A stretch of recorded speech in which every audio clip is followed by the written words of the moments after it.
to sit back and check out the RCWR show with Lee Sanders. Get fun, in-depth coverage and analysis from the latest in professional wrestling in AEW, WWE, NWA, Impact Wrestling, or the world of entertainment. From hit TV shows to your favorite sports like the NBA or NFL. All things music, movies,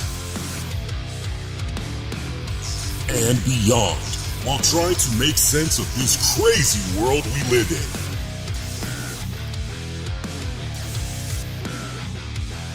All while keeping it honest, insightful, and interactive since 2011. And now your host, live from the nation's capital of Washington, D.C., Lee Sanders.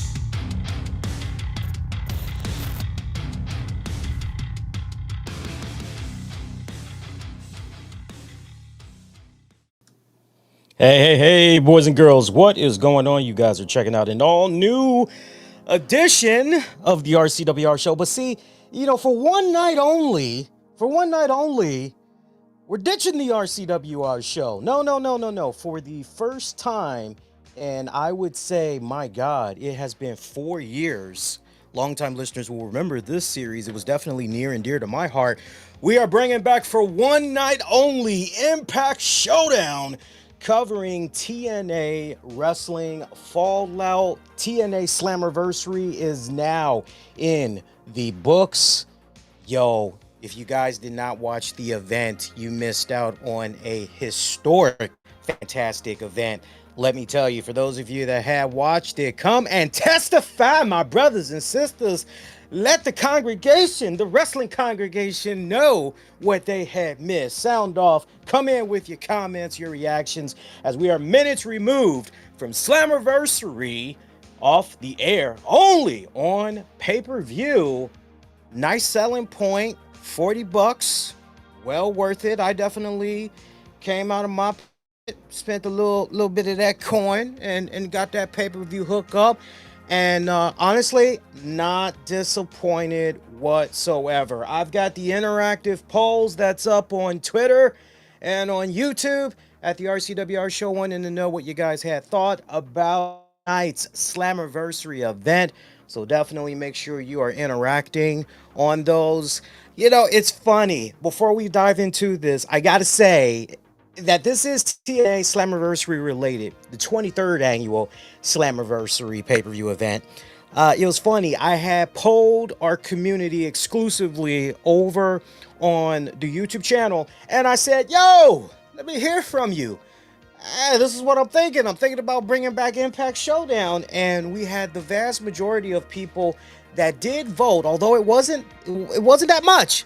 But we did have a decent amount of people that voted, and they were like, no, talk about Slammiversary on the Monday post show. And I'm going, whoa, that is pretty surprising. What the? And, the more and more I was talking to a couple of friends, podcasting friends, and I was talking to the wifey about it. Like, nah, man, like, that's what all is going to be happening on the card? Like, yeah. Nah, man, you need to cover that. You got to do a post show talking about that. So here is we got to this point. Yo, it did not disappoint from top to bottom. Fantastic show. For those of you that might have checked out the pre-show, you got two matches there for that hour pre-show. Pay-per-view going off pretty much several minutes before 11:30 p.m. So you're looking at about a 3.5 hour pay-per-view event. That's not really too shabby whatsoever. So look, as many of you guys know, it's been seldom we've been talking about TNA wrestling here, but I have been talking about it more and more on the show, showing them a lot of love, and then this great partnership that TNA wrestling has with WWE right now. And we're going to talk about that because I know there's some TNA fans that's like, oh my God, how does this make any sense? What is TNA thinking? What are they doing? We're going to tackle all of that on this special edition, I promise you. But for me, I really hope that my takeaways and talking about tonight's Slammiversary and just the overall TNA product. I hope that it falls on fresh ears. I hope that it opens people's minds up a bit because you all may not see some of the things that I'm seeing, especially from a technical aspect, since that's definitely up my alley. That's what I got my degree in media production recently and everything. So let's talk about first things first. This show, although matches quality wise pretty on point, this event did face its challenges when it came to audio issues. Not to mention, it faced its issues when it came to technical, directional, it just from a technical standpoint, besides the audio issues, from a technical standpoint, this show had issues as well. Definitely from a Ooh, where do I begin with this? It wasn't all that bad. It was just little things that for me, having a degree in media production, I'm just going, how is this allowed? So let me start by saying this. Dave LaGreca busted open. I love his energy. He's got great enthusiasm, all that. I know he's been chipping away at it for years. You're not going to find me really saying anything bad about Dave LaGreca. I like how he's been bouncing around doing some things for WWE events, and then he's been doing some things for TNA Wrestling. Love that. Tommy Dreamer, great as always. I had to ask who the third guy was. I'm seeing this third guy that was part of their panel. White guy, looked middle aged or maybe kind of close to being a grandpa, and that's not me dissing him. I'm just being honest with you guys. Seemed like a stoned out hippie, who maybe at one point was part of a big metal band or used to be part of Woodstock. And then I was told, "Oh no, that's Snake from Skid Row." I'm like, "Huh?" Like, yeah, that's. I'm like, "Okay, but again, I'm trying to understand what is his connection to wrestling." So I'm doing research. I'm trying to educate myself while asking social media at the same time. Chat me up a bit on this guy. Give me the full one, because like obviously I have been checking out the TNA product religiously. So tell me who this guy is. But I just felt that as that fan that hasn't been dropping in on TNA wrestling in months or a couple of years. I know there's a lot of fans that's in that same boat. You're looking at this guy and you're trying, you're the hell with his looks. Put his looks to the side. Okay, he's talking. What's the substance? What's he got going on here? And he wasn't offering anything. It was just, yeah, well, I'm from right here, New Jersey, so, you know, uh, I guess I got to represent Mike Santana. Mike Santana's going to win. And it was just so nonchalant, just so brief, just so that I'm just going, wow. And this guy is part of a panel like a more passionate, random TNA fan that's following product week in and week out would have done a better job than this guy that they had that was part of the panel. So that was major buzzkill for me. And not for nothing, but if you're like me, you're looking at TNA Slammiversary, you're going, yo, Slammiversary, this is one of TNA's big four events out of the whole year. So man, you gotta come in. You gotta go in there with the energy. You gotta go in there guns blazing. You gotta go in there popping. It's gotta be sizzling. Baby, it's gotta be hot. It's gotta be hot. Yeah, I just wasn't feeling it from this snake dude. It was a hard pass for me, okay? Dave LaGreca brought the energy. Every time we went to the panel, Dave LaGreca stayed bringing the energy. Tommy Dreamer is Tommy Dreamer, but he still got that swag. He's got a little bit of that charisma. Always Tommy Dreamer on point. That Skid Row dude going forward, no, we cannot run that back. Let's talk about Gia Miller for a second. And I'm bringing all this up because the very first thing I'm watching is the pre-show. Fast pre-show joint, right? Won't even need to dive into it on the matches themselves. I'll definitely give you guys some quick thoughts, but we don't need to just dive into it in depth, right? Let's talk about Gia Miller for a second. This was really my first time really watching and listening to Gia Miller, because in the 4 years that we pretty much had Impact Showdown on hiatus, And maybe once in a blue moon, I'm keeping tabs on TNA Wrestling by looking at some clips online or on social media. I've heard about Gia Miller. I've never seen her work. So this was my first time actually getting in a nice, good size sample of her work. And let me tell you, Gia Miller, first of all, hear what I'm saying now. Don't jump on me. Don't jump on me. I think TNA Wrestling, if they're really serious about who is going to be their faces for hyping up their pay per view events, trying to entice people for why they need to spend that money, buy these pay per views and all that, they need to challenge themselves to do better than Gia Miller. It's asking a lot of her to be that main salesman. Okay, that is asking a lot. If you want her in the role of being a backstage interviewer and all that, yes, like for sure, especially since you're basically giving her to the fans in bite sizes. But to essentially ask her to be the lead for a pre show and then coming in and checking in with her randomly during the actual pay-per-view show, that's asking a lot. That's asking a lot. In TNA Wrestling, I think they need to ask themselves again, I'm looking at things from a production standpoint. My whole thing is okay, by this person that you're putting in front of the camera on the microphone, what is the target demographics that you're trying to go for here? It's not just about the age, but it's also like money wise, economic wise. What's the target audience? Who are you trying to go for here? Education wise, who are you trying to go for here? And Gia Miller's dialect, it's very, very thick. She's got that strong southern twang that's going on. It's not necessarily a bad thing on its own, but when it's paired with her delivery style, it can come off very, as it was evident tonight, it can come off pageant like. Okay, especially in high stake moments and when they were running down the card for Slammiversary tonight, but like as far as promos, post match interviews, she really does, she holds her own well in that.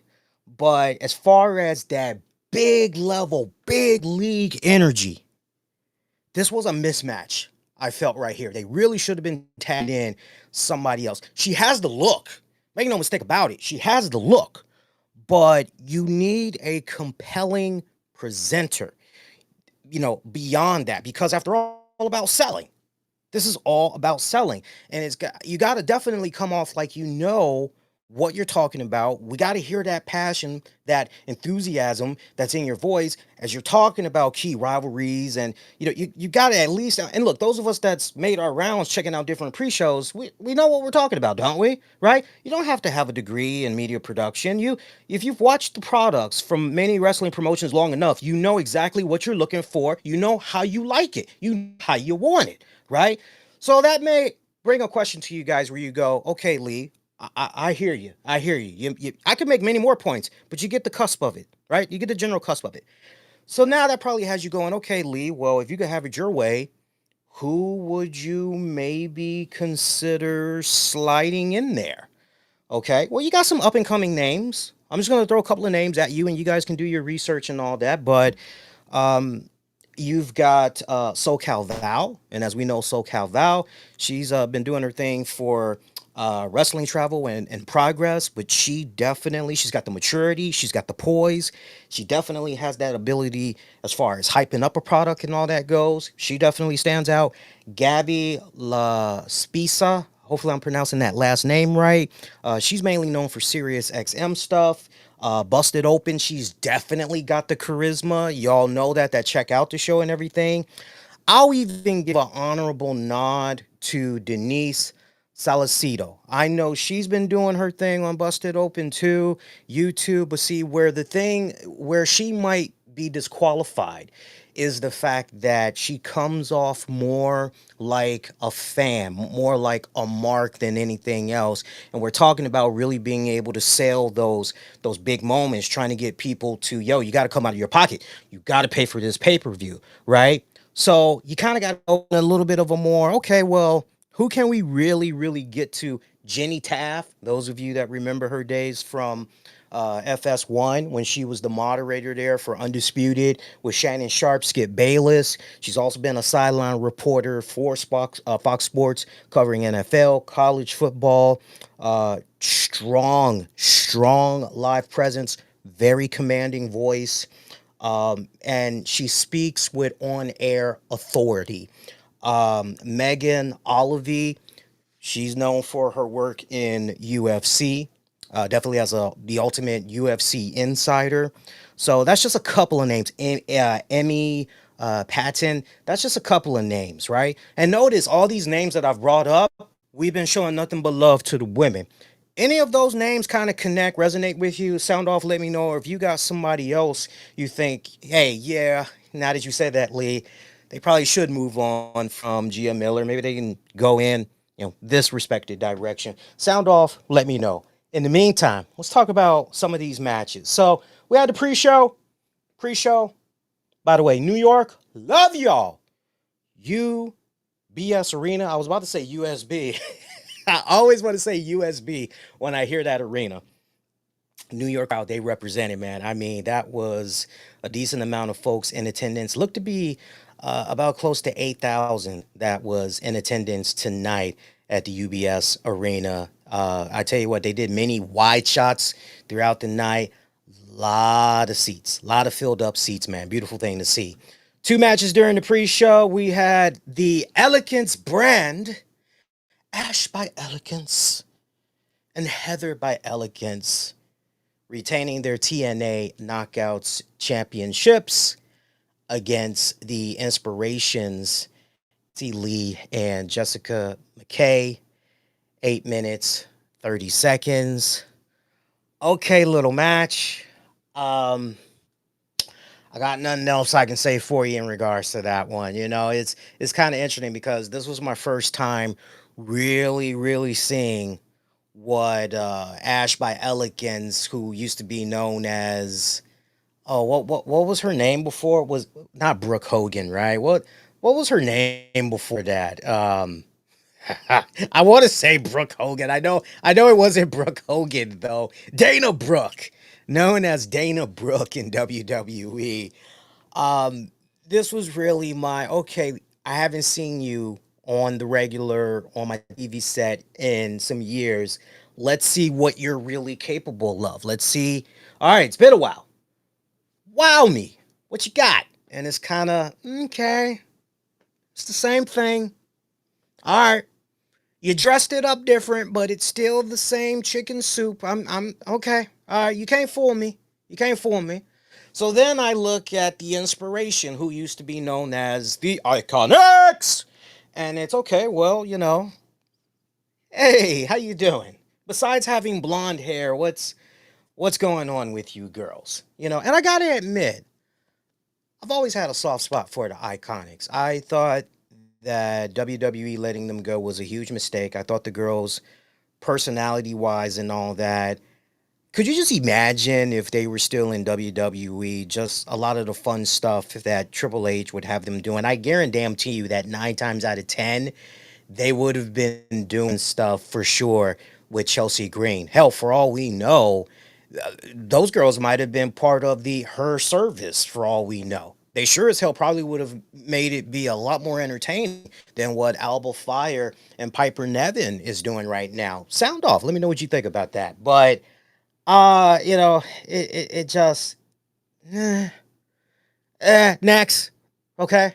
We gave it more time than it needs. It don't need to be as long as the match itself. Next match, the Hometown Man. This was my first time seeing this guy picking up a win over Triple H. I mean, Eric Young. I love Eric Young. He's got a cool little show, a vinyl record show that is on, I think it's on Access TV, if I'm not mistaken. I've checked out a couple of episodes here and there.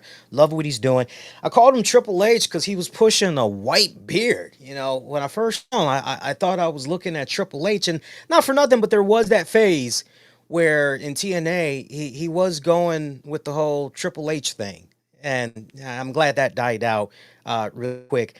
They've got something really cool going on here with the hometown man. I love that. That is a running gag. Of course, Cody Deaner is behind this gimmick and everything. I love it. I love it. It's it's quirky. It's a little corny, but it's right up my alley. I like corny and I like quirky. When you just combine those two and you put some comedy in there, some good comedy, you definitely got some memorable stuff and all that. So I like what they're doing here with Cody Deaner. I'll have to rely on you guys to educate me and the rest of the people how long this whole hometown man gimmick has been going on, but uh, this has a lot of breakthrough potential. I gotta say, I love the little theme song that the guy has too. It's kind of reminding me of AC/DC with Bon Scott, and I can't think of the name of the song, but the way the lyrics go, "Love hungry man, I'm just in love." I'm not gonna sing the rest, but love hungry man. So like as I was hearing this theme song, the hometown man, I kind of had, I don't know if that's what they were trying to go for. I'm very curious to know what the thought process was in doing that one. Meanwhile, we had the rope breakers, real one, formerly known as Enzo Amore, Zilla 2, and Josh Bishop defeating Steve Macklin, Jake Something, and Mance Warner with Steph the Lander. 6-man tag match, 3 minutes. Look, great seeing my boy Real One, Enzo Amore. I mean, he hit verbally all the hits, everything that we have come to know and love of this dude.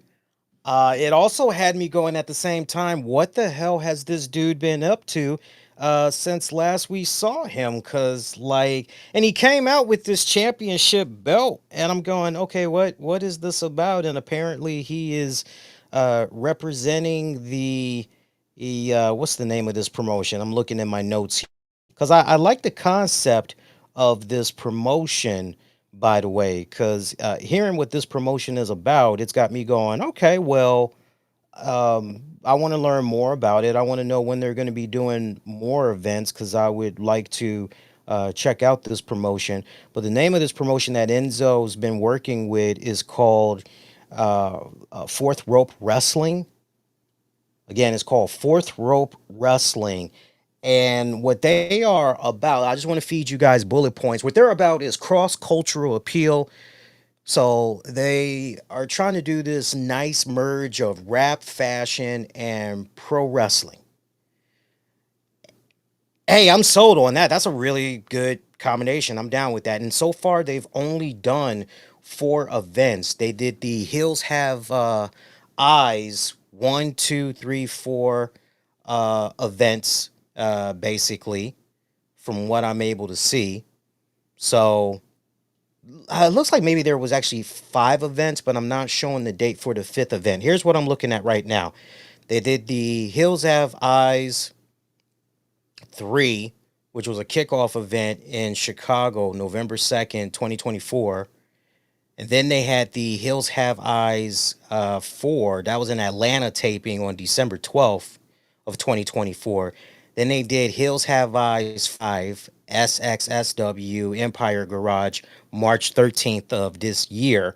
And then they did the Hills Have Eyes 6 for the Culture Vegas, April 18th, 2025. So if you're keeping track based on what I said, even though I'm missing a little bit of information, basically, when it's all said and done, there's basically it's been a handful of events that they've done. Okay, and to give you an idea on who the champions are, so 5 events, 5 events. One that's upcoming. Actually, one just went past. There was one that they did on June 27th. Pray for Paris. They already did that. So if you're keeping track, that's where we are. Now, as far as who your champions are for that promotion, Enzo won the inaugural Flyweight Championship in a 20-man battle royale at the Hills Have Eyes 5 for the Culture event back April of this year. Meanwhile, Zilla Fatu, he's the inaugural and current heavyweight champion. And then your fourth rope tag team champions are the Hardys, Matt and Jeff Hardy. So that gives you an idea of what's currently going on with that promotion. Love the fact that as far as championships goes, okay, they only got but this many titles. That's great, right?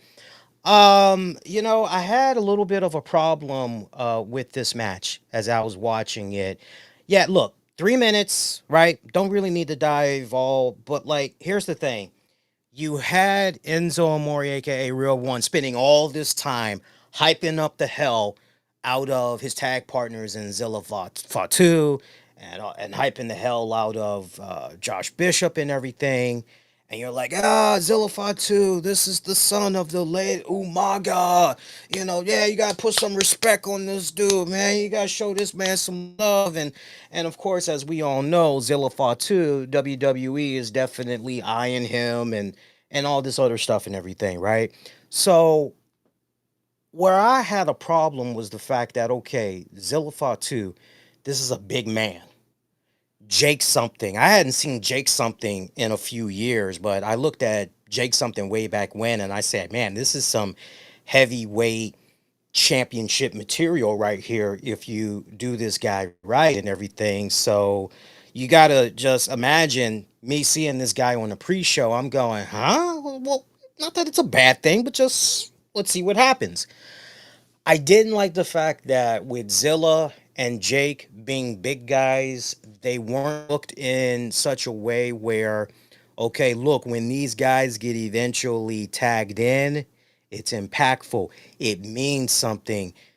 Shit don't hit the fan because business is about to pick up because these are some big boys. And then to get that tease where, okay, when are we going to see both of these big men? Okay, now we got them both in there. Okay, now they're sizing each other up. Oh, man, big man versus big man. Oh, big sweaty meat, right? And just the way that this was essentially booked, we didn't get that. I was not a fan, especially after Real One hyped the hell out of Zilla. I did not enjoy seeing Zilla like very, very early on in this match, like within seconds, he's being put on his ass. And I'm going, how does that make any sense as big as this dude is? And then I'm seeing the same thing happening with Jake something. Like, how does that make sense? So that was really, really nerve wracking. And then for there to be no shenanigans at the end, and Real One is able to have Jake something for the finisher, pin him cleanly in the middle of the ring. 1, 2, 3. Size difference and everything. Doesn't compute. Doesn't compute. I don't know who was in charge of booking that match. Wasn't a fan of how that was laid out at all. Was not a fan of that at all. Now, maybe some people can say, oh, well, Lee, they kind of ran out a little bit on time or whatever. Audio issues was definitely very apparent during the pre-show that would leak on to the actual pay-per-view card. Some visual issues as well. Actual pay-per-view we go now. Mustafa Ali defeating Cedric Alexander. Singles match, 14 minutes, 30 seconds. Good God almighty. This was a fantastic opener. This was one of a handful of favorites I enjoyed for the entire night. Really great back and forth and chemistry between Mustafa Ali and Cedric Alexander. Cedric Alexander has gotten thicker, and I mean that in the most respectful way. He's gotten bigger. I mean, this dude is starting to look like a damn powerhouse now. I almost didn't recognize him either because when he first came out, dreads are covering his face and everything. And then I'm remembering, well, not for nothing, I haven't seen him in quite a while. And, there was some rumblings going on out there that maybe he's going to be joining the AEW promotion and maybe reunite with MVP and all of them, but just did not come to be. But man, What a match. Honestly, we've seen these guys lock up before. So when you hear Mustafa Ali, Cedric Alexander, you can never do wrong with these guys locking up and everything. But this was a fun match. A little bit too much interference for my personal taste. And this was one of, if I'm not mistaken, 4 to 5 matches where, especially back to back, but there was a little bit of break in the monopoly where we saw somebody going over the top rope to basically crash into an individual or a group of people. We got to dial that back. Not every single match needs to have a dive over and then you're crashing into someone or a group of people, but it was happening way too much than I could personally care for. Okay. I don't know if you guys had noticed that as well, but I tell you what, when Mustafa Ali did the dive in between the ropes to crash into Alexander, I legit got scared for Mustafa because if you go and you check out some video clips on social media, you'll see that Mustafa actually, when he did the dive in between the ropes, he landed a little bit funny on his head slash and the way his neck kind of contorted there. You're just going, yeah, dude. Because like immediately you see one of the guys that was essentially supposed to catch him, break the fall, try to hurry up and check in, make sure he was okay. And like Mustafa just popped up, no sold that mofo. That was pretty scary. I gotta admit. But the match continued on. Fantastic start to the show. Enjoyed it. Good stuff. Meanwhile, the system. Yo, I need to know how they came up with that name. I really need for them to tell me how they came up with that name. And I have a feeling somebody in that group, if not all of them, is a big fan of 80s pop music. Because let me tell you something. Every time I hear the system, I think about that band from back in the day called The System. Now, for you younger folks out there, look up this song. Type in The System, Don't Disturb This Groove. You'll thank me later. Badass song. And then there was another popular song that they had, You're in My System, which the late Robert Palmer did a remake of, really did a fantastic job making it be his own. To the point the band liked his version so much, they actually played some of the instrumentals for his version. So I'm just wondering, like, okay, that's a very distinct, like, who in that band, that little faction of the system, who likes the group The System? I think I might be on to something there. But anyway, The System taking on Matt Cardona and Dark State. Dark State, as we know, NXT. Dark State for me, it just hasn't been clicking on all cylinders. I think honestly it's been off to a bit of a rough start. Uh, it is what it is. But there's one guy in that group that reminds me a lot of Sami Zayn. I don't know if it's Brandon Cutler. I might not even have the name correct because a lot of these people I'm seeing for the first time. And by the way, it was so weird watching all of these faction names come at me just from the pre-show and then going into the actual pay-per-view. And it's like, okay, who are these guys? What the hell are these guys about? How long have these guys been together? Like, give me some key milestones. Because, like, I wish that Tom Hannigan and I'm trying to think of the other color commentator's name. See, I know him as Aiden English, so you guys got to forgive me because that's how I remember him. But I didn't really feel like we were getting enough backdrops for all of these different factions, and at least 3 bullet points in helping us understand what these respective factions are all about and everything. But system, Matt Cardona picking up a win. I mean, this was a very short match. One of two shortest matches of this entire card, quite honestly. Not enough meat on these bones for this match. You know, at least you get to see two Long Island guys connected to New York in there, right? The winning team, whatever. Okay, cool. Meanwhile, Tessa Blanchard taking on Indi Hartwell.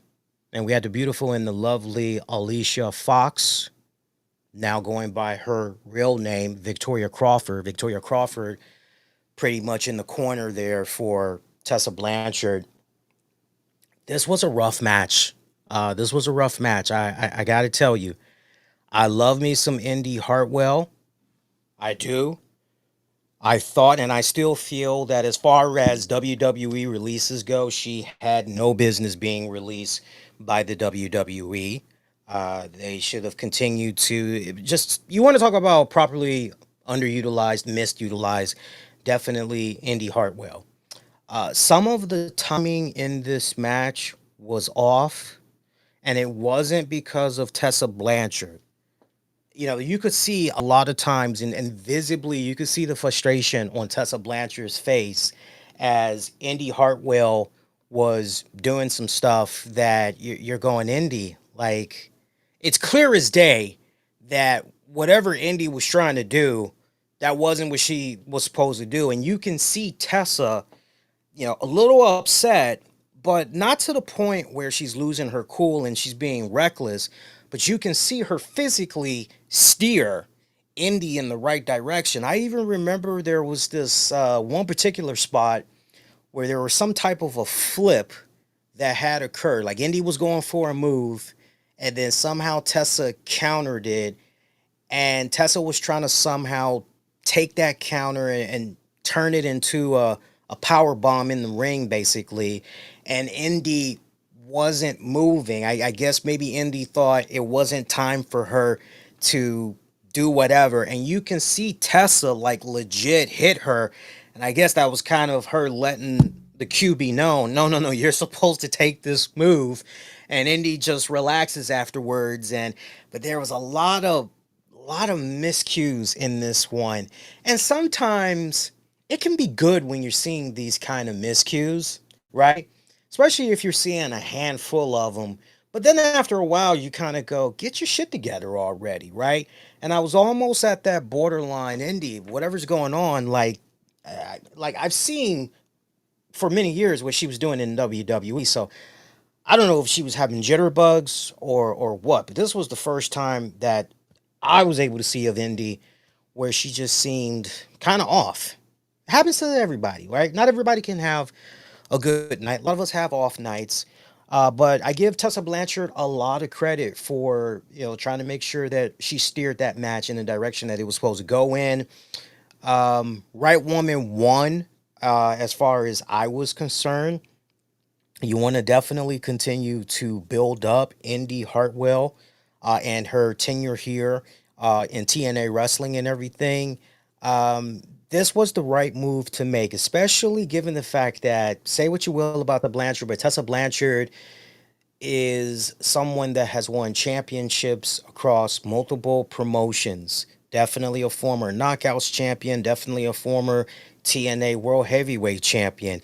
And you can, for the latter part, you can put whatever little asterisk by it. But if you're just going from strictly a storyline standpoint, yeah, Indi Hartwell coming in, picking up a W here over Tessa Blanchard.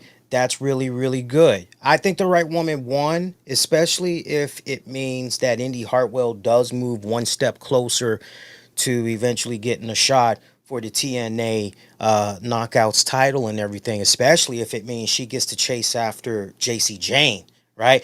Then it's a good, especially if she's going to continue to remain in that babyface role, Indi Hartwell I'm talking about. Of course, you had a nice amount of Tessa Blanchard. She's a racist chance. What are you going to do? What are you going to do? It's crazy to me. I don't want to go on a diatribe about that, but I will just say this. La Rosa Negra, the person that counts the most, spoke with Tessa Blanchard years back. Water under the bridge. Like, If La Rosa Negra can forgive her and everything is kumbaya, and it sucks. It sucks what's going on. That's all I'm saying. It sucks. I wish people, like, if you want to say, nah, TNA shouldn't give this person another chance because look at all of these other opportunities that she pretty much wasted away because she got a big head on her shoulders. Look what she did over, not for nothing, but look how she burned TNA wrestling when it counted the most. Look at what happened when she, went back and was wrestling in Mexico or whatever. How that pretty much she squandered that opportunity. Look at how she squandered her opportunity over in WoW Women of Wrestling. Man, why would TNA Wrestling even do, like, if you want to stick to me with those, I'd be like, yo, you're on point. You're on point. Do I believe that Tessa Blanchard is a racist? No, I don't believe that she's a racist. What I do believe is she used a word that she probably was very comfortable using around the people, definitely who she was dating or who she has dated in the past, definitely leading up to when she got engaged. I think that it's a situation where, and everybody don't even try to lie, because you got that one friend that when y'all get together, the profanity that y'all be using, and you got certain words that you throw out there. I think it was kind of one of those things where Tessa, you know, you got a little too comfortable there, honey. Right? That's pretty much it in a nutshell. It sucks. It is what it is. But anyway, right woman won in this one. Final moments of this matchup. Indi kicking out of a near fall.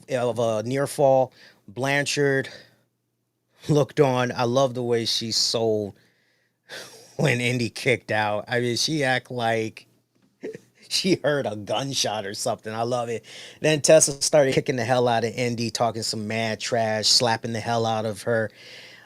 Indi connects with the Hertz donut onto the ropes, followed up with another one as she basically caught Tessa off the ropes when she hit the first Hertz donut, hit her with the other one, went in for the cover. 1, 2, 3. That pretty much was it. Right woman went over in this matchup, as far as I was concerned.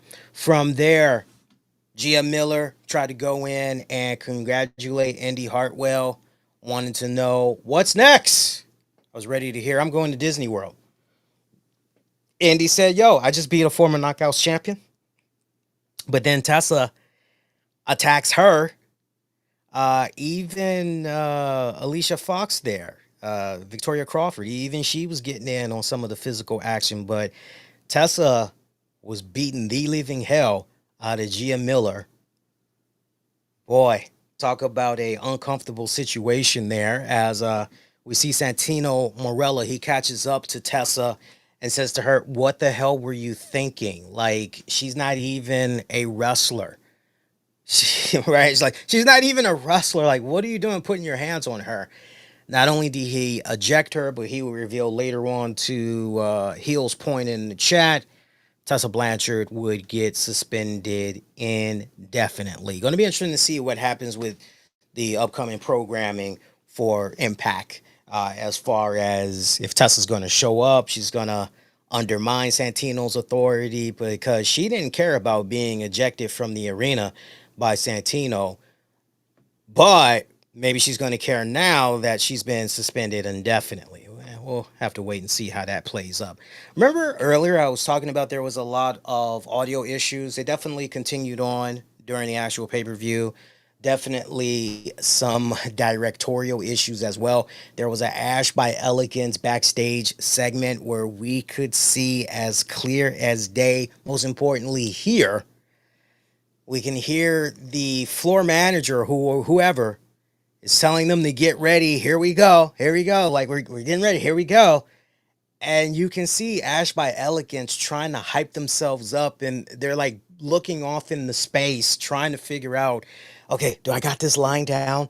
I just felt really bad for them because they they got dropped in on a little bit too soon. You even heard the countdown for them and everything. It was pretty hilarious. Meanwhile, title versus title, winner takes all match. Masha Slamovich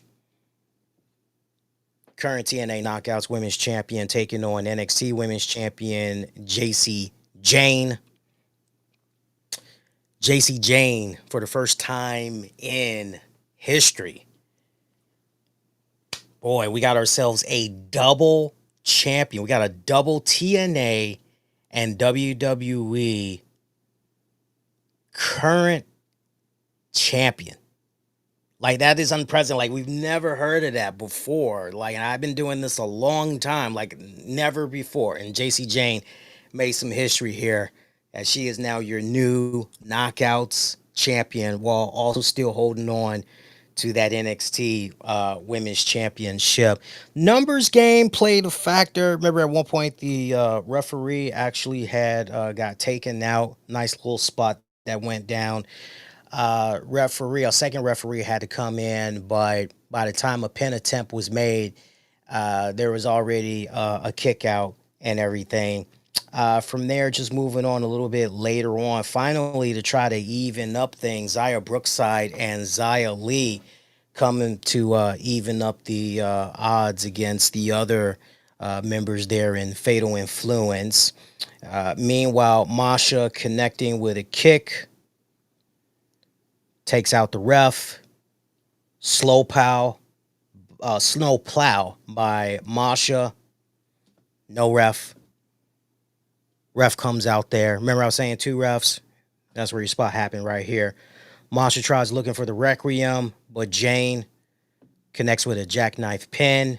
Rolling encore is followed, or is countered rather, by Masha before the rolling encore by Jacy Jayne, which pretty much connects, gets her the victory. Now she's walking out with 2 titles. Jacy Jayne, double champion right here. You got some outside interference. Yeah, you definitely had some shenanigans that was going on in this matchup without a doubt, but putting that to the side, and look, not for nothing, we've been watching the NXT product. We know how this goes. Now, one could make up the argument, yo, why didn't TNA Wrestling and NXT, why didn't they try to go with these people are banned from ringside? Like, what the hell? But then you can kind of counter and say, well, not for nothing, but at the end, it was balanced out a little bit because, we had all these little things that was going on outside the ring. I like how they mysteriously just disappeared too when it counted the most. That actually was a little bit funny and everything. But I walked away from this. Look, I think that for 2025, Jacy Jayne, and you just think about where her character was last year and just where her character is currently. Like, I gotta be honest with you. I'm not gonna lie. At one point, I thought with a lot of those bus flips that was happening in WWE, I honestly was under the impression that Jacy Jayne was going to be part of that flip. Did I think she deserved? No, because my whole thing was, well, let's see what she can really do if you give her an opportunity to really stand out on her own and everything. And I'm glad that things are going the way that they're going for her and everything. Masha Slamovich, definitely the real MVP in this match. Very rare, very far in between that I get to see some of her matches and everything, but when I do, she's never been a disappointment. Continues that streak here in this one. So loved what was going on here. This was good. So of course, if you're WWE, you're looking at this and you're going, yo, that's what's up. Score 1 for WWE. How about that main event match, though? We'll talk about that in a hot second. If you guys been enjoying yourselves so far, do me a huge favor. In case you are just now tuning in, for one night only, we're bringing back Impact Showdown. It's a very beloved series that I used to do years and years back.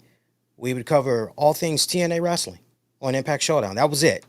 It used to be cool when we had people that would try to pop up and they would try to talk WWE, and we'd be like, no, this is all TNA.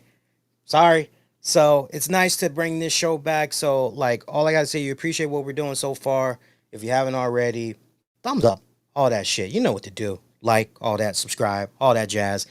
And look, if the demand is out there, it really grows, I will definitely consider bringing the series back on a more regular basis. Is you guys dictate.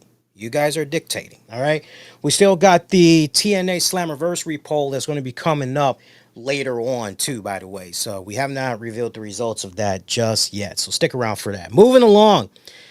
TNA X Division Championship. Moose losing it to Leon Slater, Europe's finest, who now becomes the youngest TNA X Division champion in the company's history, going down at the 15-minute mark. Yo, this was balls out, insane, stupidly fun. I love this match. What I would, man, I gotta say this. I don't know if it's happened yet, so you guys gotta forgive me. If it has happened, feel free to leave a comment. Let me know what you thought about it if it's already happened. But I'm just thinking about Leon Slater taking on Javon Evans. That would be a killer. Let me see those two guys one-on-one X Division match. Make it happen at Bound for Glory. How about that? Let me see that. I think that would be a phenomenal match. But man, Moose, just the shit that these guys were doing in this one, when I think about all the years that I watched the TNA product and I think about the X Division, I witnessed in real time those periods of the X Division where, all right, seems like the X Division is all about these light cruiserweight guys that's fighting for this championship. And then, I remember the Bruce Pritchard period where it was, well, what exactly is the X Division? What exactly is this, And then the next thing you know, because Bruce Pritchard didn't understand it, then it was kind of like, let's just treat this like an Intercontinental Championship. And of course, I remember when Big Sexy Kevin Nash was pushing the X Division belt for a little bit. Basically, I say all this to say it's had its growing pains and it's had some really cool, fun moments and everything. I loved seeing a modified hybrid version of the whole David versus Goliath. You can never do wrong with that blueprint. You can never do wrong with that blueprint. And you had the right participants on this night between Moose and Leon Slater. I mean, there were times where Moose was just knocking the damn head off of Slater's head, off his shoulders, knocking his head off his shoulders. And you're like, damn, how is this kid even going to recover? And then this kid was just doing amazing stuff. Hurricanranas from the topside apron, or doing a Hurricanrana outside the ring. I remember there was this sick ass insane spot where Slater was inside the ring and he runs and leaps over the corner post, crashes outside, leg going into the face of Moose, and you're like, wow, this kid's got some serious hang time. I mean, he was going Michael Jordan hang time with some of his crazy ass moves, man. I loved it. His Swanton Bomb tribute to the Hardys, but then his 450 Swanton, man, insane. That kid is very talented, extremely gifted. I love this. This was a nice back and forth between both of these. Easily, as far as guilty pleasure goes, one of my favorite matches of the night. And as somebody that is looking at the TNA wrestling product, having not watched it regularly in a long time, and just, okay, is this somebody I want to watch on a weekly basis? The Leon Slater kid. I'm going, yeah, I love what I see. I want to see more of this dude. That's what's up. Because I already know what Moose is capable of. We were doing Impact Showdown long enough. I stayed singing the praises of Moose. So I already know what this dude is capable of. And man, how close he came there to coming into a WWE, signing with WWE on the regular. But never say never. Some things There's still hope for you WWE fans or TNA fans. There's still some hope. So Moose, classy move after the match was over, handing Slater the championship belt, but doing it properly, putting it around his waist, giving him his dabs and rolling out. But then we get the moment. Got to pull a. I'm trying to think of that. I'm trying to think of that group. Oh man, the group's name's not coming to me right now. It's a musical group. You dropped a bomb on me. We finally got the bomb that we were waiting for. AJ Styles making his return. Coming out to the classic Get Ready to Fly theme. I can't tell you how hard I popped when I saw AJ come out there pushing that theme. That man, I used to hit that theme hard back in the day. AJ Styles back for the very first time in a TNA ring in 11 years. It's amazing how time flies. And newer listeners, newer wrestling fans, you guys have no idea. No idea. But when all the shit went down with AJ Styles and TNA wrestling, it was one of the ugliest breakups in wrestling history. And it definitely changed the trajectory overall of TNA wrestling. Just how, say what you will about CM Punk, but just how things were just at a certain level with CM Punk being there, the excitement and just the overall domino effect that CM Punk had with the AEW product. And then once he left, just kind of seemed like things went in a direction for the longest time of head scratching, WTF. Same thing with AJ Styles. I don't want to bore you guys with the long revisionist history, but what I can tell you for a more definitive look into everything that went down with AJ and why his run in TNA ended so badly, there was a couple of shoot interviews that he participated in. There was one that he did with Rob Feinstein of RF Video, now signed by Superstars. Shout out to him. He actually was at the event. He was pretty excited to check it out. But AJ Styles did an interview with him, and then AJ did an interview with the guys over at High Spots. And those two shoot interviews I did review. It is available on the YouTube channel. Just type in AJ Styles shoot interview RCWR show, and you'll be able to find it that way. And those definitively tell you all you need to know about what was going on with AJ in TNA wrestling and all that. So definitely it put a warm smile on my face seeing him back in TNA. It was almost like, speaking as an older music fan, it was almost like when the Eagles reformed, and they started doing their Hell Freezes Over tour and all that. It kind of felt like that. Like, wow, I never thought we'd see AJ back in a, but when you really take a step back and you think about it, not for nothing, but TNA was trying to do something with AJ Styles. What was it? At least as recent as last year, if not the year before, they were trying to induct AJ into the TNA Hall of Fame, and AJ declined. His whole thing was, hey, not for nothing, I'm still wrestling. Maybe when I'm no longer active, then yeah, I would definitely entertain the idea of doing a Hall of Fame induction. But like right now, I'm still doing my thing. So you can respect that. You can definitely respect that. So yeah, but it was interesting to hear how so many people were going, God damn that WWE, they're not letting him go get inducted. And remember, I was right here on this show. I told you guys, I said, nah, I think there's more to this at play. Maybe AJ just felt the timing wasn't right. And sure enough, that's exactly what was the case. AJ coming out, paying it forward, putting over Leon Slater, talking about how Leon Slater, currently being the new TNA X Division champion, that's what's up. Letting Slater know you don't deserve it, you earned it.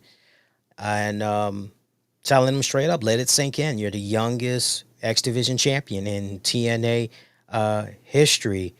And for AJ, it made him realize why he loves TNA is because of guys like Leon Slater who make AJ love what he loves. And it's really cool. It's a really cool moment that AJ had there. AJ also reminiscing about how the X Division was when guys like him, Frankie Kazarian, Christopher Daniels, Jerry Lynn, Amazing Red, Samoa Joe were there, and just the evolution of it to where he is now. As far as AJ Styles is concerned, in a nutshell, the X Division is in really good hands with talented acts like Leon Slater. Fans were wondering if AJ was going to be doing one more match for TNA, and AJ told them straight up, "Look, let's talk about Leon Slater here, and we'll talk about that later." That later did not happen in that same segment, by the way, because it was kind of weird because after it was all said and done, you thought that maybe AJ was gonna announce something else because AJ's music played while Leon made his exit and he's celebrating, holding up the title, and you're just kind of going, "Wait a minute, didn't they just play the wrong music? Because AJ should still be talking here, right?" It was just kind of weird, but eventually AJ giving deuces to the crowd, rolling out. I thought for sure maybe somebody was going to attack him. Like, if anything, I know we've had this back and forth that's been going on with Dominic Mysterio. I thought for sure maybe a maxed individual was going to come out, attack AJ from behind. Nice little continuation you got going on there between AJ and Dom. Thought for sure maybe that's what we were going to be doing, but no, that's not what happened whatsoever. So AJ though, really cool, really cool. Love seeing that guy. And to Heal in the chat. Okay, peace. I don't know what his problem is, but yeah, peace. It's not like I'm not ignoring you guys. It's just we're here, we're having fun, we're doing our thing, we're rolling with it, man. We got a couple of more matches to talk about. Let's go ahead and let's get to it. TNA. Oh, by the way, as far as AJ, I want to address this real quick. For those of you that's wondering in regards to AJ, will he be wrestling in TNA? Yeah, I think, look, let tonight, if you weren't convinced, after tonight, hopefully it really has sinked in that AJ is definitely going to be doing some work in TNA wrestling, right? Like, whatever issues that AJ had in the past with TNA, understand something. It was a different regime that was in place, and things have changed drastically since then, and it's changed for the better. So AJ wrestling in TNA, it's definitely going to happen. If I were to put some type of a timetable on when AJ is going to be doing something, that's a good question. Honestly, I'm thinking by the end of this year, if not first quarter of 2025, AJ should be doing something. Now, as far as who potentially it could be, thinking about how things had played out with the main event match and Frankie Kazarian being on guest commentary, and he was asked by the commentary crew, "Hey, what are your thoughts about seeing, longtime friend, rival, and AJ Styles coming back? How cool of emotional night that was. How cool of a moment that was seeing AJ back in TNA." Frankie Kazarian telling them straight up, "I do have thoughts on that, but those thoughts I'm going to keep to myself.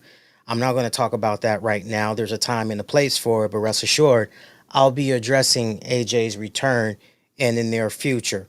Now, Frankie could have been going in business for himself, or maybe some seeds has already been planted, and maybe AJ eventually is going to do something with Frankie Kazarian. It's very possible. It's very possible. It's also possible that if this great momentum picks up with Leon, as the X Division champion, it's very well possible that maybe eventually we see AJ and Leon go at it for the X Division Championship. That's also possible. So I don't know. It's kind of one of those deals where you're like anything can happen, right? But for me personally, I mean, there's a list of guys I would love to see AJ wrestle in TNA just off the break. I'm definitely putting Leon Slater at the top of my list. I would love to see AJ and Moose. I think they would have a really cool kick ass match, those guys. I also would love to see Ace Austin and AJ Styles. Ace Austin, yeah, it's amazing what has happened with Ace Austin. Like, just the. And for those of you that's curious, Tasha Steeles, we were talking about Mustafa Ali and Cedric Alexander earlier. I got to make sure I get this in. Tasha Steeles, for those of you that are curious, she's been out. She was dealing with some nagging injury, and she pretty much has been rehabbing that and all that. There is a sick, insane spot that I loved in that Cedric Alexander Mustafa Ali match where Tasha Steeles got in there and Cedric did the lumbar check on her, and the way she bounced off of that motherfucker and sold that, I loved it. That told me all I needed to know as far as Homegirl. She's coming along. We're going to see her back in the ring a lot sooner rather than later. So for those of you that are Tasha Steeles fans like me, and you're like, I don't really know if I'm really feeling her with this whole Mustafa Ali group and all that. Just kind of had that in the back of you all's head. We only got two more matches to talk about, by the way. Then we're going to get to those polling results. TNA World Tag Team Titles ladder match. Ryan and Nick Nemeth defending against the Hardys, First Class, and the Rascalz. We got new TNA tag champions in the Hardys for the fourth time in their TNA career. Matt and Jeff Hardy are your TNA World Tag Champions. It's interesting, man. It's funny because number one, I'm happy for the Hardys, by the way.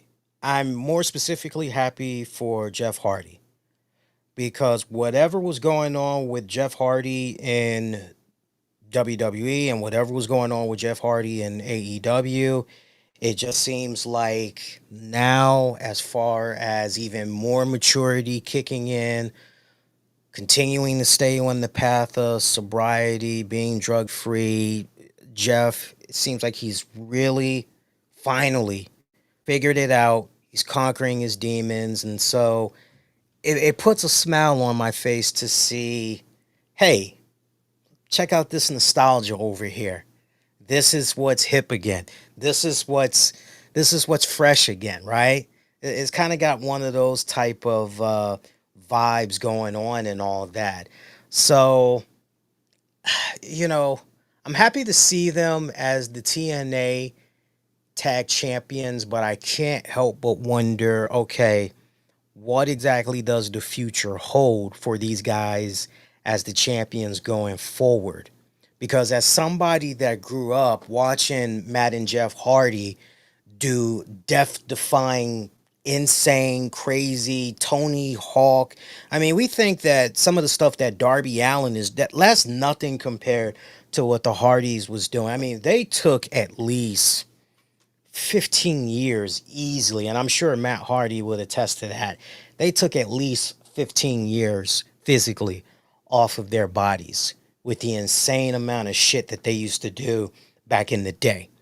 So, the fact that honestly these guys are even still alive in 2025 and beyond, they're still with us, that is just really a powerful testament. This was an amazing match, by the way. Some crazy spots. Not for nothing, but even big AJ Francis. I know he gets a lot of hate online. He gets a lot of shit. He gets a lot of shit, but even he shined a bit in some of these insane spots that they were doing. This was a crash fest. This was a beautiful crash fest. And I don't know about you, but sometimes I like a match, especially a multi-match like this, where I'm just watching a bunch of bodies go through some crazy shit.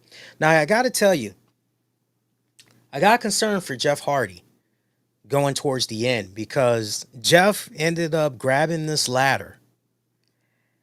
And it was cool how this ladder was introduced because we see Jeff, he's around the ramp area and he pulls out this device and you're going, what is this guy about to do? Like, is he about to like introduce some spikes? Is he about to introduce some barbed wire? Is he about to introduce some flames? What's going on here? Because you see this little device in his hand and you're wondering what's he getting ready to do here? And then he finally presses it and you're wondering, okay, what exactly did he just do? What are we about to get?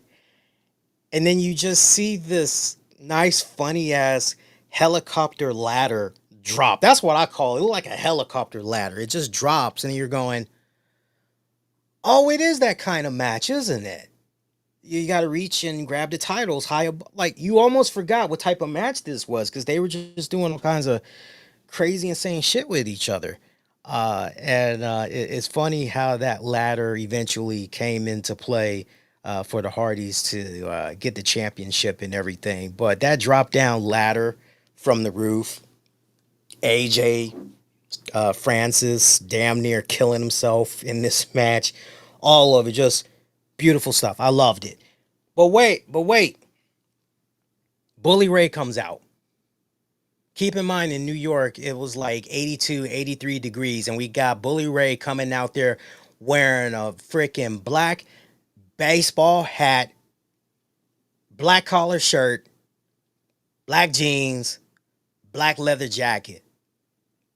I immediately looked up what was going on with the weather out there because I'm going, wait a minute, like, why is this guy like? I remember back in my day, I was in my Johnny Cash phase and I would stay wearing all black. I'm going, but even I never pushed a leather jacket in the summertime. I would wear t shirts, jeans, whatever, but like, even I had my limbs. I'm going, wait a minute, why is Bully Ray pushing a leather jacket?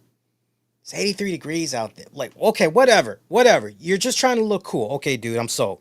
What do you got? Why are you here?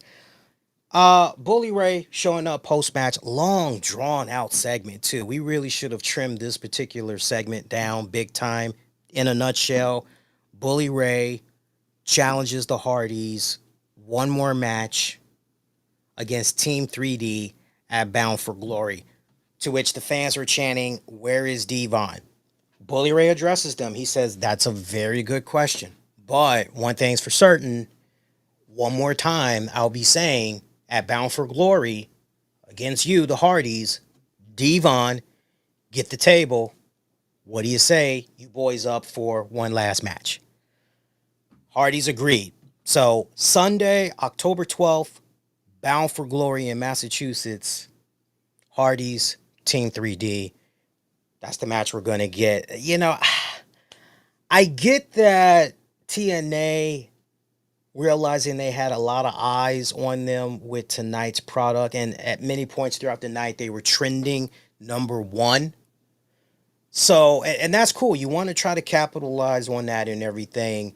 But here's the thing. You're talking about a pay-per-view event that's not going to be going down for 3+ months. And you can't help but ask yourself, are we even sure that the Hardys are still going to be the TNA champions by then? Or it doesn't matter, tag belts or no tag belts, we're just guaranteed this match one last time between these two historic teams. You guys sound off. Let me know. I mean, would you like to see this for the tag titles? Or is this a case where the tag titles don't matter to you? You just want to see the match? Sound off. Let me know what you guys think about that one. Meanwhile, main event match, TNA World Title.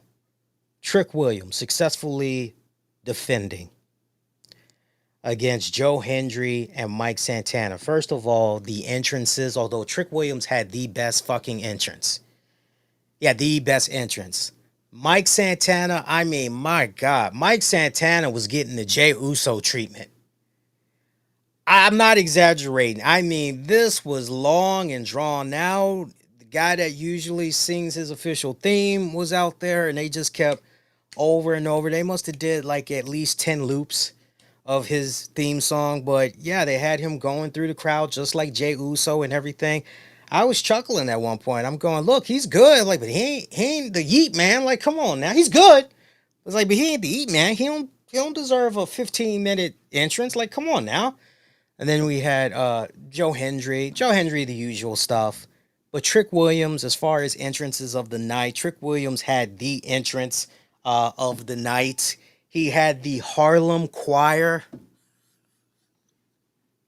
Oh my God, I'm dying here, man. He had the Harlem Choir, okay? A church choir. Yo, it don't get no more gospel than this, man. They was doing a nice a cappella version of Whoop That Trick. Yo, I'm trying to find that on social media. I was trying to find that so I could play it for you guys. I was not able to find it before I went on air. I'm hoping somebody posts that in its entirety because I never laughed so hard in my life. But at the same time, I was bobbing my head to that. I got to have that on Spotify because that was a damn good version. I loved it. You guys got to look that up. Assuming it's maybe on YouTube or something, you got to look that up. Some hilarious shit. But he had the entrance of the night. I love the fact that in this matchup, compared to what was going on with the winner takes all knockouts NXT Women's Championship, I love the fact that this match did not have any interference. This was all about, yo, these three guys, let the best man win. I appreciated that, and honestly, it was rightfully deserved. All said and done here. Closing moments of this matchup. By the way, this was a 13-minute plus match when it's all said and done. A 13 plus minute match. So let's pick it up a little bit towards the end. Hendry runs into Santana. Rolling buck 50. Outlining chalk to Hendry. Followed by a cannonball and then the cover. Hendry kicking out at 2. Trick looking as though he is legit injured, as you got officials checking in on him, and he's looking very, very concerned. He has this very daunting, kind of scared look on his face. You're going, ooh, that whatever's going on, I hope that gets fixed out, right? Because now you're starting, as you're seeing this play out before your eyes, you're starting to go, we very well could be looking at a new guaranteed TNA champion here. But as the action continued, we get a pop-up powerbomb from Hendry. DVD follows up. Now you got Joe Hendry really feeling it. He's going into that end zone. He's stomping his feet. He's clapping his hands. You know what's getting ready to come down here. Goes in for the cover. Santana kicks out at 2. Santana coming right back. Headbutts Hendry. Spin the block. Another one. Cover. But then Williams comes back from out of nowhere. Throws Santana out of the ring. Desperately and quickly, mind you. Covers Hendry to keep that TNA championship. Trick Williams still your TNA champion. Isn't this an amazing story? I mean, really sit back and think about this for a second. Isn't this amazing? You have two men from... Think about this. You had two TNA guys who had the right mindset when, as soon as the bell rang, they tried beating the holy living you-know-what out of Trick Williams so that he could be incapacitated and they could just focus indefinitely when it's all said and done between the two of them. The TNA championship is going to stay in-house. They underestimated Trick Williams, though. Trick Williams came in there with a game plan. He came in there with a game plan when it was all said and done. Solid main event match. A little rough around the edges for the most part, but obviously in linking this to TNA and WWE's ongoing relationship, I know. I'm trying to think. I believe it might have been. I believe it might have been Eddie, one of our longtime listeners. It might have been Eddie, or it might have been. I'm trying to think. It actually, if it wasn't Eddie, it probably was maybe Eric. But we had a longtime listener that had talked about how TNA Wrestling, there's been a lot of times they've been doing live episodes of TNA Impact. And we know that TNA, when it's all said and done, as far as new episodes of Impact, either you're watching Access TV or you're trying to gain access to the TNA Plus channel and watch the newest episodes of TNA Wrestling that way. I really hope that before the year is out, TNA Wrestling is able to get some type of a new distribution deal and all that going on. Look, for the record, I have no problem with the fact that we've got WWE cats that's pushing the TNA titles right now. I don't mind that we've got WWE guys pushing these TNA titles and creating that extra incentive for TNA wrestling fans to go, yo, I gotta watch this WWE product because I gotta know what's going to happen with these respected titles and who is going to come on over and try to challenge these guys next to bring the titles over. And then, not for nothing, but we have been continuing. Don't think it's one-sided, because I have paid attention enough to the TNA product to also know that we stay having NXT guys pop up on TNA programming. So don't think it's one-sided. I know it looks a little questionable right now, because when you see what's going on with the fact that, when it counts the most, TNA ain't got no champion. Okay, they ain't got no champion right now. What the hell? Right? Like, I get that, but if you're telling me that the long-term storytelling that's happening right now is for ultimately TNA to be put in a better position where when it comes to their live programming, we're always going to have something that's going to happen, each week, and more eyes are going to be able to access that content, as opposed to, hey, you can only check it out on Access TV or whatever that silly app is of theirs that they got, right? Then I'm totally down for, especially if it also means that with these WWE people that are in place, you're essentially building up from the TNA brand the individuals that you see eventually. These are the people that are ultimately going to dethrone these WWE cats and bring the TNA titles home. That way it's a more bigger deal. And I've always been a firm believer in, as you all know, the chase is better than the catch. So the fact that, we're going to have some people chasing. So we've already talked about Indi Hartwell. I think Indi Hartwell is definitely in the right position. Definitely the right baby face. Crowd loves her and everything. If you want to just put everything behind her, let her be the one to ultimately chase after Jacy, Jayne and all that, yeah, I'm down with that. Looking at things over on the men's side, you can definitely continue to have Mike Santana, because it really comes off like Mike Santana is that guy. Okay, so if you want to do that, yeah, sure, you could definitely do that. If you want to maybe circle to Moose, you could definitely do that as well. Or if you maybe want to go in a completely other direction, you can definitely do that as well. But TNA definitely, make no mistake about it, they got options.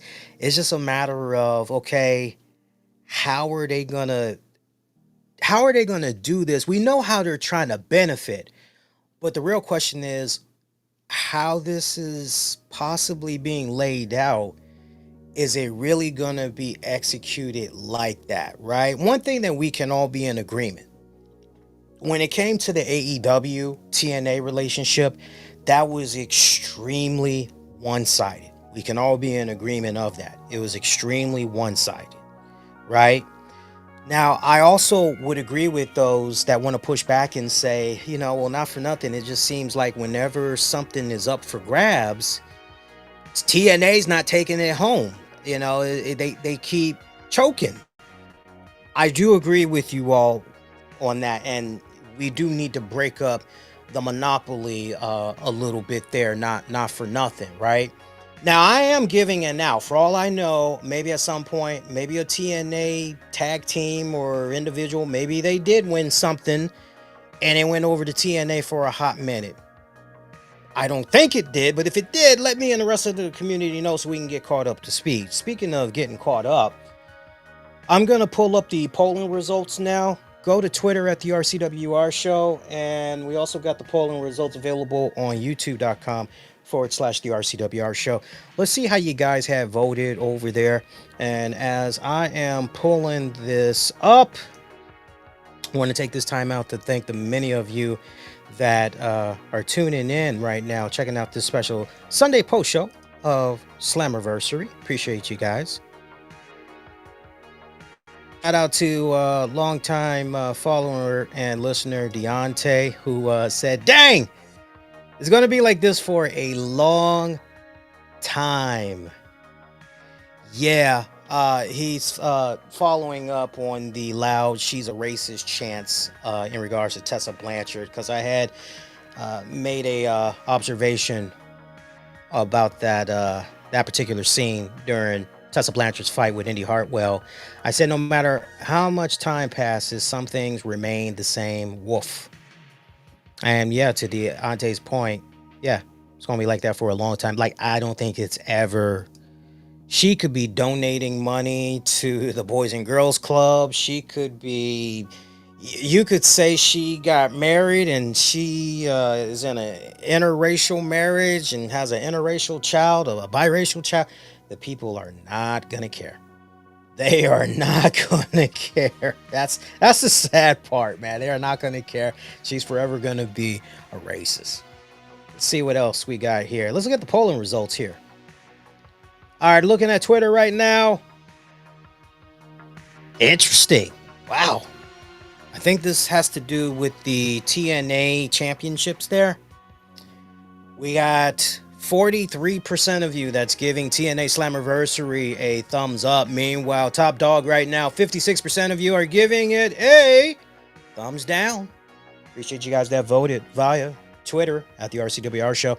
Let's see how you guys had ranked it over on YouTube. youtube.com/the RCWR show. If you haven't subscribed over there yet, make sure you do. We're always posting awesome content. You definitely want to check out Monday's show. Monday's show is going to be the bomb. We got a really cool unboxing that we're going to be doing. Early voting that's coming in. Early voting.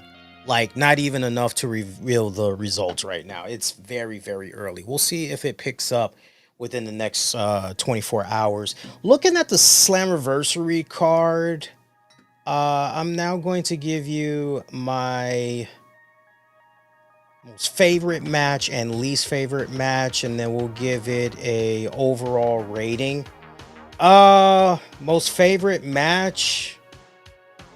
Oh man, that's a tough one, man. That is a tough one. I think I'm gonna have to go with. Oof. It's a toss-up, fam. It's a toss-up. Because on the one hand, I'm looking at Leon Slater taking on Moose. And then on the other hand, I'm looking at that Mustafa Ali and Cedric Alexander. So, whew. I gotta go with... Oh, man. That's a tough one. I'm leaning more towards Leon Slater and Moose, but I do want to at least give an honorable mention to Mustafa and Alexander. I do want to give at least an honorable mention to them, but I'll stick with Leon Slater and Moose. Least favorite match? Least favorite match. Least favorite match. This may be controversial. This may be controversial. And Cutler James is who I was thinking about. I said Brandon Cutler earlier. Cutler James.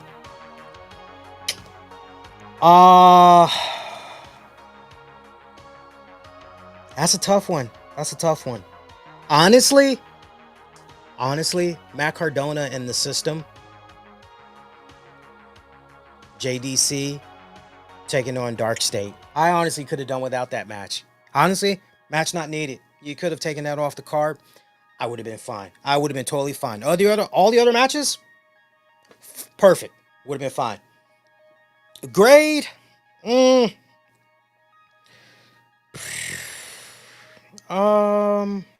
overall grade, I would give this one a.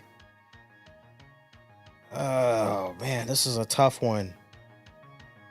See, on the one hand, I'm factoring in you had a lot of redundancy that was going on with a lot of the matches. You know, it was almost like the same blueprint, same 3 blueprints that was happening in every single match. Notice when I was talking about earlier, man, you had a dive. Almost every match there was a dive, and it's like, chill, man, chill. Like, because by the time you get to the tag match there, the 4-way ladder match there, it's like we don't already seen so much. It's taken away from those guys essentially. So some matches had too many shenanigans going on. I am going to say a B minus. A B minus. Take away AJ Styles and his, you're definitely looking at a C plus. You're looking at a C plus. And to James in the chat, the card deserves at least a B plus for sure. Yeah, I'm definitely willing to give it a B plus. I can't go higher. I'm not going to go any lower. But I'm definitely willing to give it a B plus. I think it's definitely looking at a C minus to a C plus if you take out AJ Styles. Like if for some weird reason AJ wasn't able to show up, then it's like, okay, well, you definitely lose some points right there. But yeah, I would say a B plus. Have I seen better Slammiversaries? Yes, but in the more recent years, I would definitely say this was a very strong Slammiversary. It sucks that a lot of people just TNA and they slept on it, you know, or they're just, but like, nah, man, it's very interesting how in 2025 TNA has been continuing to build up quietly this momentum. And I know we got AEW fans that's going, no, it's actually a really good time to be watching the AEW product again. I give them props too. Within recent months, it seems like, especially now that Moxley and crew are right, we got Hangman and there's some other interesting stuff that's going on. I watched AEW Dynamite this past week. I haven't watched Collision yet, but I liked what I was watching. It's like, okay, let me see what's. I'm not willing to do standalone review shows for those guys, but I do love what I was seeing from the TNA product tonight. It definitely is gonna make me continue to poke my head in and see what else is going on. Let's see if we could check out some other reviews that's going online here. Just checking out some random comments here. I love this part of the show where we just check out some random comments.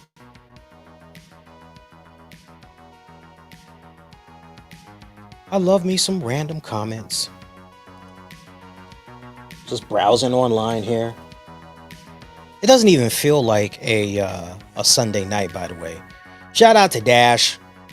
Impact Wrestling Slammiversary was way better than it had any right to be.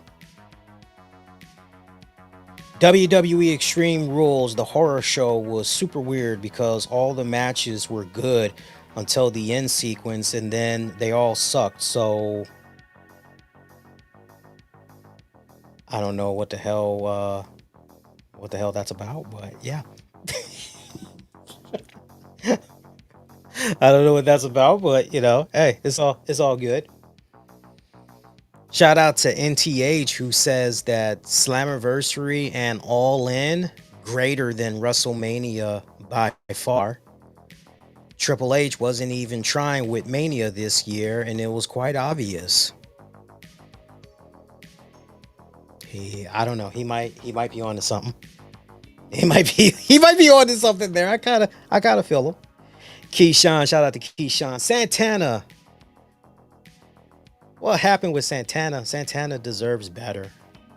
I feel you. I feel you on that one. Santana does deserve better. Santana does deserve better. Oh God! Even on social media, there's not that much. There's not that much Slammiversary. That's how many people were sleeping on Slammiversary. I'm curious. Let's do this real quick. Let's go to my favorite site, Cage Match, and let's see what people are saying about Slammiversary. So that's where we're heading right now. And as I'm pulling that up, quick programming note, we're going to be live again Monday night, live after WWE Raw goes off the air. You'll be able to catch that YouTube, Twitter, Facebook, all that jazz. So, yeah, this is a sleeper pay-per-view. A lot of people slept on this. It's not me. It's not... look, right down to the point, some of my colleagues in the podcasting world, I remember some of them were even doing little live watch-alongs for Slammiversary tonight, and they were lucky if they could get like almost 20 people to pop up. And these are like guys that have been more established, you know, like maybe by a handful of years, or maybe it's a case where they have more subscribers than me, and like consistently throughout their entire live hangouts, they only had like about 20 people checking out. So this is I can totally understand if a lot of people were like, I'll just wait to hear what the usual podcasters or my favorite wrestling site, what they had to say about Slammiversary. Check this out though. I'm on Cage Match. There's like a couple of reviews that came in.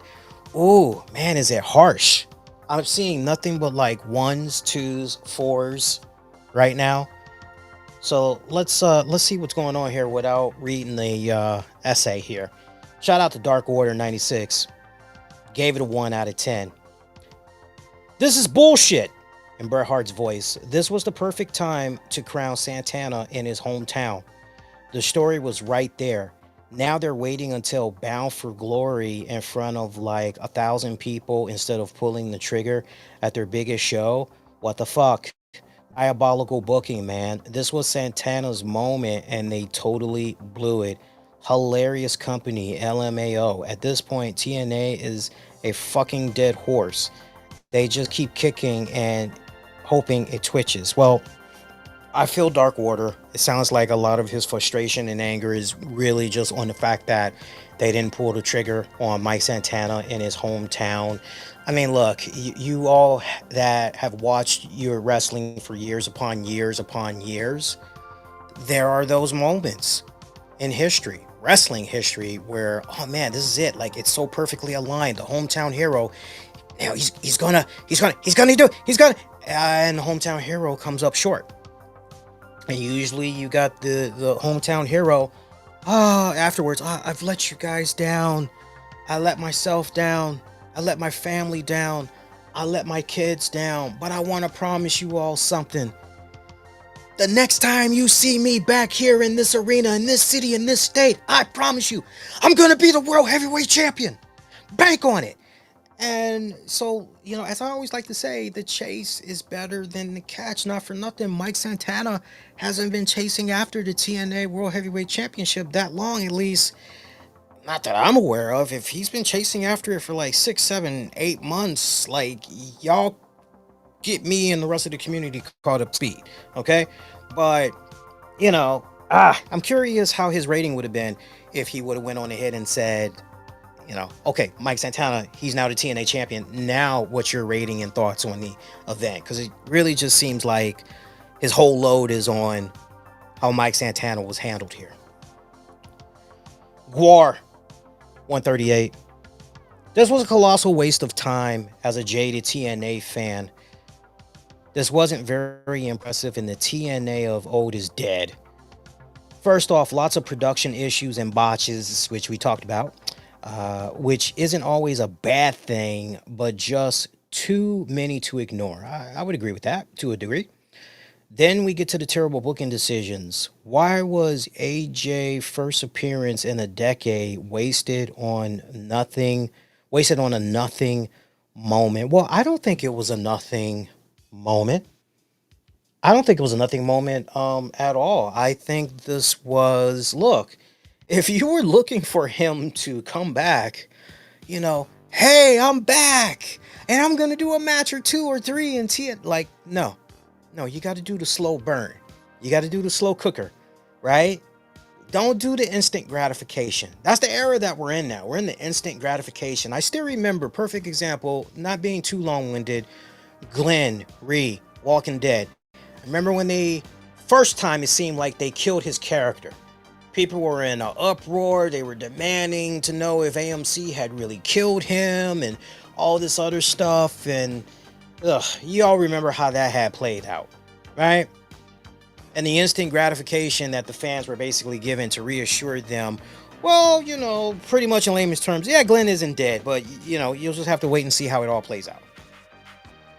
I know many of you want your cake and ice cream right there on the spot, but first you got to take your medicine. You got to eat your vegetables. You got to eat that nasty liver or whatever. But once you get through all that, then you can have your dessert. Patience. Let's keep going here. Gore continues. Why did Jacy, a mid-level talent, become a double champion when she barely won her whole career? And why did TNA waste a huge moment for Santana to put over an NXT guy? But anyways, the work in all the matches was nothing special, and honestly, only one match was decent, Moose versus Slater. Frankly, the rest was a slog to get through. TNA has lost its entire identity thanks to the decisions of the bookers, and it stinks. Won't be watching again anytime soon. It sucks that Guar feels that way. Looking back at the entire card, just to follow up on, the matches, pretty much a bore, what he was saying basically. Look, I didn't care for the 3 pre-show matches, so let's just eliminate all of those. Mustafa Ali and Cedric Alexander, that was really good. The 8-man tag match between Matt Cardona and the System and JDC taking on Dark State. I already told you guys a few minutes ago, I didn't care for that match. Eliminate that. Indi Hartwell, Tessa Blanchard, botches going on. Solid matchup still. Jacy Jayne taking on Masha Slamovich. I actually thought that was pretty good. Leon Slater Moose, definitely the match of the night. Fatal 4-way for the TNA World Tag Titles. Nice fun crash test for sure. Triple threat, TNA World Championship. Pretty solid closer. Agree to disagree on that one. Let's go through a couple more here. And while I'm doing this, let me refresh. All right, let's see here. Shout out to Open the Vault, who gave it a 4 out of 10. TNA Slammiversary ends up being one of the most disappointing cards we've ever gotten from TNA. They seem destined to do something great, and then they lay a big ass shit on it and ruin the moment. Production issues. I'm glad I'm not the only one that has noticed what was going on with the production issues. And I'm glad we stressed that at the top there. Plagued the show heavily, as well as poor booking decisions. Mike Santana loses at the night everyone was expecting him to win, just to continue a uninteresting Trick Williams TNA title reign. We had underwhelming matches for the most part, and even the okay matches, the build wasn't too good. AJ Styles' return was underwhelming as well. Overall, this was a huge misstep from TNA. Now, let me home in on the AJ Styles part. I do believe that everything has smoothed out between AJ, TNA, and all that. And it's obviously because if it wasn't the case, AJ wouldn't have done what he did.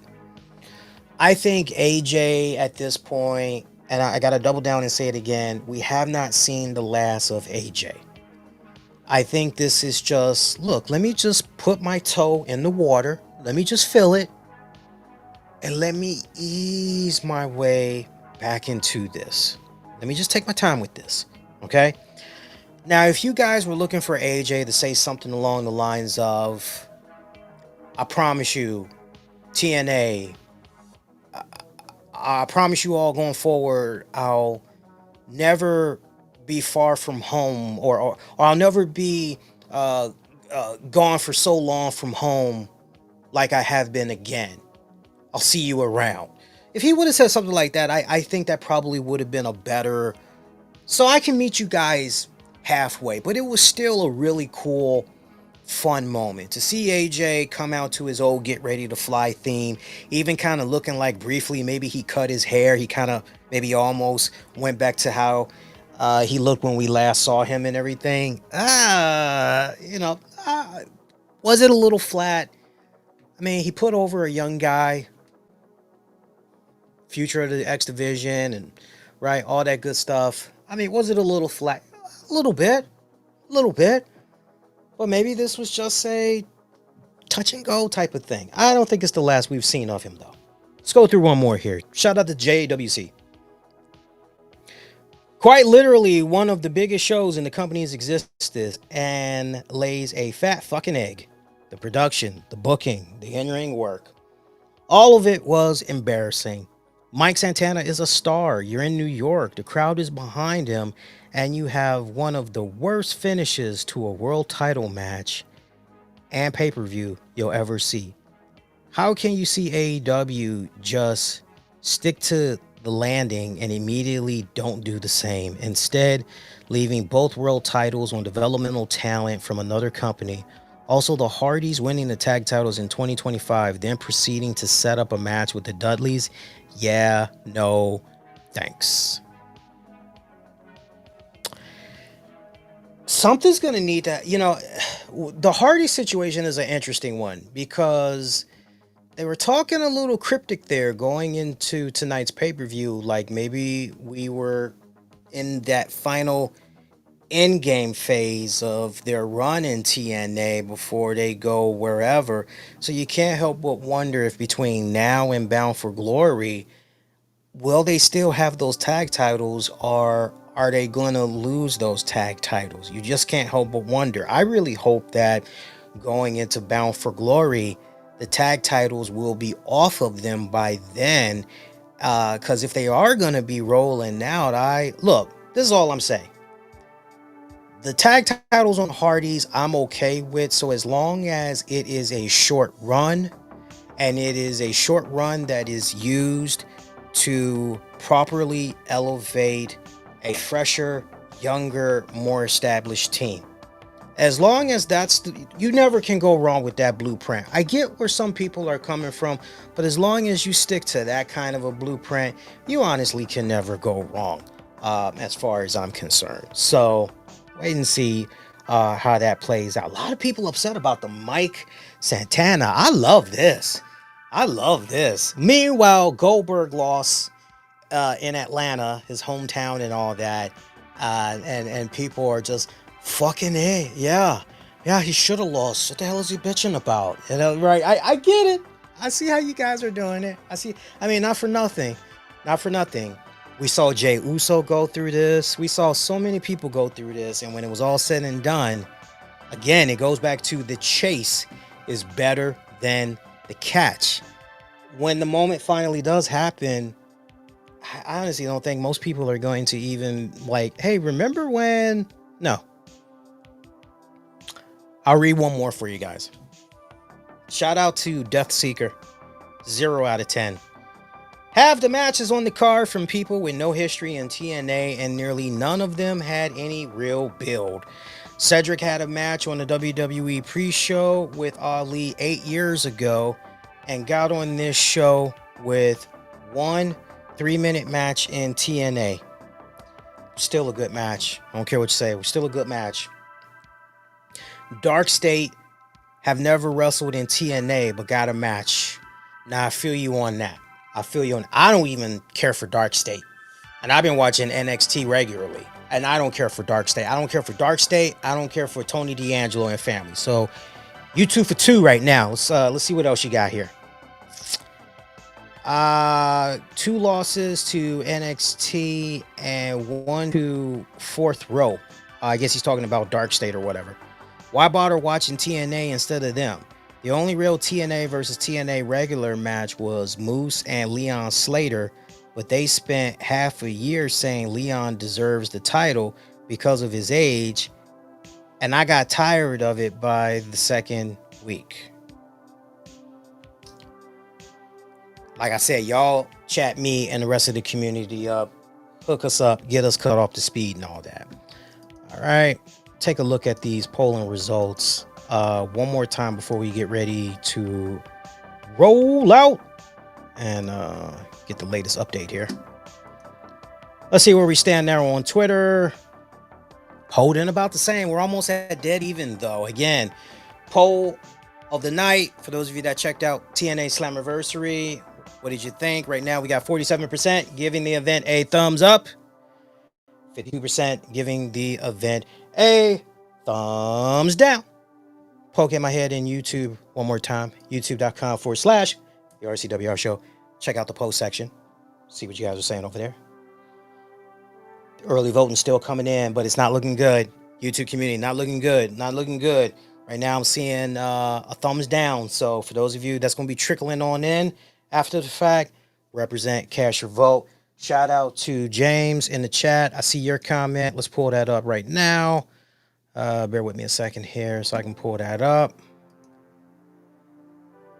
Boom. James saying that's how you build new stars. I was cool with AJ congratulating Slater, ushering in a new breath in the X division with a lot of eyes on the show. I agree with you about the Hardys. Yeah, I mean, the combination that they used here, James and everybody else, this is how you do it, because for the longest time, especially after AJ Styles left, there was that period there where TNA, they no longer had those, okay, who's the household names? Who's the names that's pretty much going to sell? And we that have been watching the TNA product for so long, we saw them go through a lot of hardship. There was a lot of damage that can still be felt to this day. I'm looking at you, although I respect his contributions, I love how candid he is now, but I'm looking at Eric Bischoff. I'm looking at how the Hulkster handled things. Like, that wasn't... I'm looking at Bruce Pritchard. I'm looking at some of the stuff that was going on with Vince Russo. Not everything was good. Like, there's a lot. There's a lot of, irreversible damage that was done for many, many years by those individuals that I named. And so the very best talents, AJ at the top of that list, eventually taking their ball and going elsewhere. And so TNA has been in this weird purgatory state for like the longest time, to the point, wow, they're still around. It's like, well, yeah, good for them, but I'm not going to watch. And now they finally have like the right type of roster of pretty damn good talent that's in place, but they've got the shittiest TV deal. And with this partnership that they got with WWE, okay, well, until we can get that TV thing figured out, and until we're doing more live shows that people can access, like, we got to use WWE as the gateway that we need to send some of our talents over there, right? Get that buzz, get that momentum, bring it on back over here, and we're cross promoting just like that. I look at it as no different as podcasting. You go on somebody's podcast and then, you do them a deed, you bring your audience and all that with you, and then vice versa and all that. You're cross promoting. It's still, I know it looks a little right now, folks, but it's still a better relationship than what TNA had with AEW. Without a doubt. Without a freaking doubt. So, no, I like how they're doing this. I think people just need to have patience and just take a step back and just enjoy the ride. Now, look, if you're the type of wrestling fan that you don't care about this cross-promoting, you just want to be able to enjoy your TNA product in peace and not have to be like, wait, I gotta go watch this show just to find out what's going on with that TNA championship or that particular TNA talent. I gotta watch this product just to see what's going on with them. Yeah, then that's probably not gonna be your cup of tea. I can totally respect the hell out of that. I mean, not for nothing. Some of my favorite TV shows, they would do these crossovers. And there would be times where it's like, I don't care for crossovers. I don't care for that. Like, I just want to enjoy my show in peace. Like, what the hell? Like, sometimes you'll see a Law and Order crossover, and it's like, well, as much as I just want to enjoy this one Law and Order in peace. I don't care for this other stuff that's going on. Let me just enjoy this. But then it's like, well, if you don't watch it, you're going to miss some very important stuff, because by the time you get ready to watch the next episode, it's like, oh, this happened? Like, remember what happened with the CW, and they were doing the whole Arrowverse and Infinite Crisis and all that. Remember all that? And like, if you weren't watching every single one of those joints, by the time you ended up checking out Arrow, or you were watching Black Lightning, or you're like, well, with the exception of Black Lightning did a really good job in just kind of staying in its own lane for the most part. But all the other shows was like, wait, what? And you had to go watch just to figure out what the hell happened. If that's you don't want to do all that, I hear your gripe. Like, legit, I hear your gripe. Let's just wait and see what continues to happen, right? This is in the book. They got Bound for Glory. That's going to be coming up. And that's what's up. All right, at this point, we've been at it for about an hour and 57 minutes. Let's go ahead and let's call it. So once again, we're going to be live on the air this Monday night, July 21st, 2025. Minutes removed after WWE Raw goes off the air. We'll talk about Raw Fallout. We'll also get into the very latest in wrestling news and headlines. I'll be sounding off for the first time about Goldberg's comments on the Ariel Helwani show. Oh, you definitely don't want to miss that. We're going to dive into a good load of stuff. Also, we got a cool unboxing we're going to be doing. And if you look in the background, there's something really cool that we'll be showcasing more. I'm trying to help you guys get an idea that's watching the visual, the webcast, trying to help you guys out. But we'll talk more about that on Monday. Meantime, be kind, rewind. Check out previous episodes you might have missed on demand and on the downloads, wherever you get your podcast. Just search the RCWR Show. If you enjoyed this return of Impact Showdown, beloved series of mine, we did it for years and years covering TNA wrestling. First time that we brought this show back in over 4 years. Hit the like for the episode.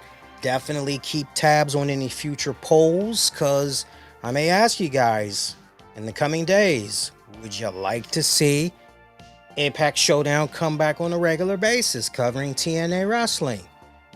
Just putting that in the back of y'all head. Could be coming any day. Could be coming sometime this week. You just never know. Get at me all throughout social media using the keywords the RCWR Show. And until next go around, wishing all of y'all to be safe. Most importantly, be kind to one another. I will see you guys next go round. Adios, y'all. Take care.